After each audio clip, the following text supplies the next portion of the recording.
Building কন্ট্রাকশনের কাজ করি, এখানে যা দেখলাম শুনলাম যে আয়নাঘর, আমি দেখতে আসলাম, কিন্তু এটা আয়নাঘর না। এখন হাই র্যাঙ্কসের বিল্ডিং হইলে নিচে এভাবে বেজমেন্ট হয়, এই যে লিফটের গ্যাপ আছে, আপনার নিচে এইভাবে গাড়ি পার্কিং এর সিস্টেম করে, যাদের জায়গা কম তারা নিচে দোতলা তিনতলা পর্যন্ত, চারতলা পর্যন্ত নিচে আছে, নিচে আছে। আমিও একটা বিল্ডিং এর কাজ করছি, এটা নিচে এরকম চারতলা পর্যন্ত বেজমেন্ট আছে, বেজমেন্ট থাকে এখন। কিন্তু এটা আয়নাঘর না, এই পানি যেটা দেখা যায় এটা একটা লিফটের গ্যাপ, এই লিফটের গ্যাপ।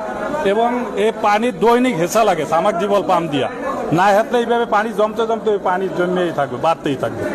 যেহেতু লেক পাশে, আরো পানি তো ঢাকা শহর তো 2-4 হাত মাটির নিচে গেলে এই পানি পাওয়া যায়। অনেকে তো গতকাল থেকে না না, এইভাবে আয়নাঘর, এইটা আয়নাঘরের এইভাবে প্রায় বিল্ডিং, যারা বিল্ডিং এর কাজ করে এবং যারা ইঞ্জিনিয়ার আছে, সিভিল ইঞ্জিনিয়ার, এরগো দেখলে এটা এইভাবে আয়নাঘর হয় না। মূলত আপনার পেশাটা কি? জি, আমি একটা ঠিকাদার, এই বিল্ডিং কন্ট্রাকশনের কাজ করি।